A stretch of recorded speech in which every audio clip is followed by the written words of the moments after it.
Guys, welcome back sa ating channel. So, nakikita nyo ngayon na isang see-through text with video background na ituturo ko sa inyo kung paano gawin para mas lalong astig at appealing ang ating mga title at text using PowerPoint application.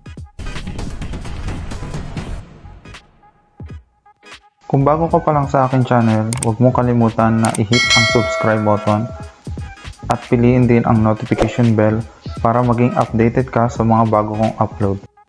First of all, mag-open tayo ng PowerPoint application and then select lang natin yung block template.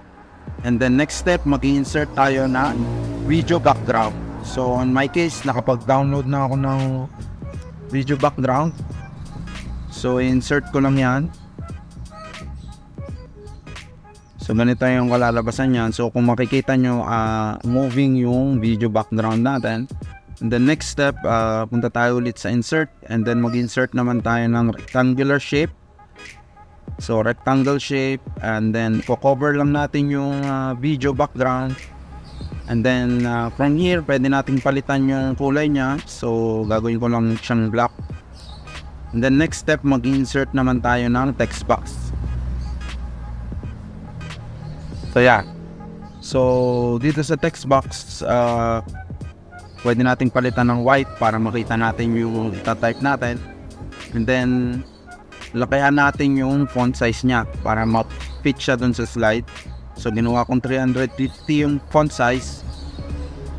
And then, magsiselect din ako ng font.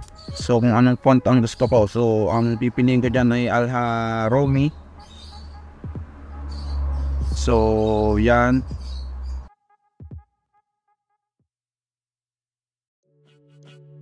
And then once nakaselect na ako ng font size at font, i-extend ko siya para mag-fit siya dun sa center ng slides natin.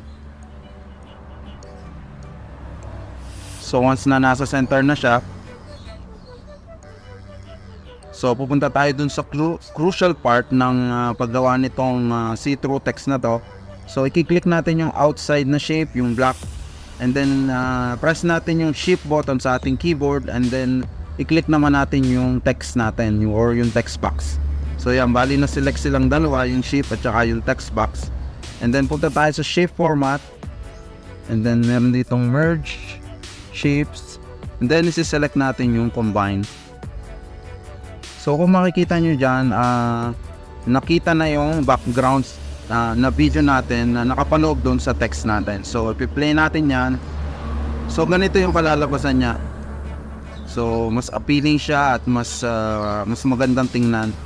And then pwede pa nating i-enhance siya. So balik ulit tayo dito sa slides and then ang gagawin natin, maglalagay tayo ng glow dito sa edges ng text natin. So punta lang ulit tayo dun sa shape format. And then select nyo lang yung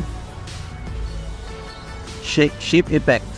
So, then mag-select lang tayo ng glow option dyan. So, itong blue na glow ang gagamitin natin. And that's it. So, kung makikita nyo, mas appealing siya at mas magandang tingnan yung text. So, i-full screen natin siya. So, ganito yung kalalabasan niya. So, ganyan lang naman kadali maglagay ng see-through text with video background. So, I hope na nagustuhan mo itong video nito. Kung bago ka pa lang dito sa aking channel, don't forget to follow and subscribe to my YouTube channel. And I hope to see you on my next video. Salamat sa panonood.